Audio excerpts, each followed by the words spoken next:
Supreme court ने SC/ST आरक्षण पर याचिका खारिज की। सुप्रीम कोर्ट ने IAS, IPS अधिकारियों के बच्चों को SC/ST आरक्षण से बाहर करने की याचिका पर सुनवाई से इनकार किया। अदालत ने कहा कि यह तो संसद पर है कि वह इस संबंध में कोई कानून लाए। इससे पहले कोर्ट ने राय दी थी कि SC/ST आरक्षण में भी क्रीमी लेयर का प्रावधान होना चाहिए। अकाली दल के पुनर्गठन पर होगी चर्चा। सुखबीर सिंह बादल के अध्यक्ष पद से इस्तीफे के बाद अकाली दल की शुक्रवार को अहम बैठक बुलाई गई है। कार्यसमिति इस इस्तीफे पर विचार करेगी और पार्टी के पुनर्गठन पर मंथन करेगी।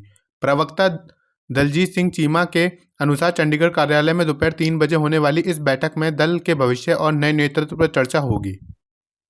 किसान नेता जगजीत सिंह डल्लेवाल की हालत नाजुक, प्रदर्शन जारी रखने की अपील।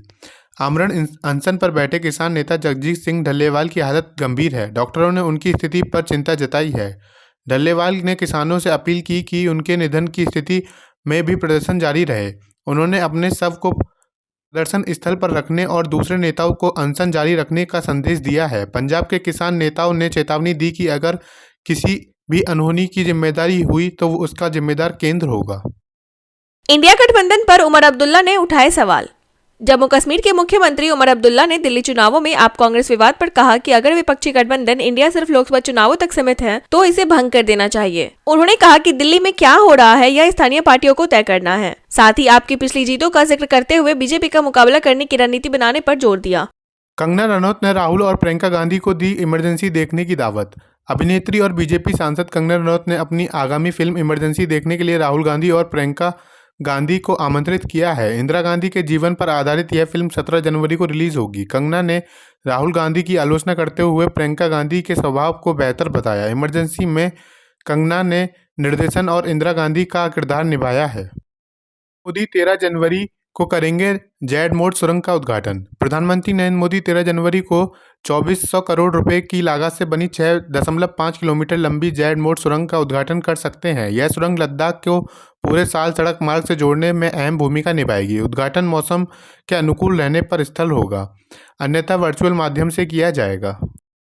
जॉर्ज सोरोस को एलन मस्क ने मानवता का दुश्मन बताया।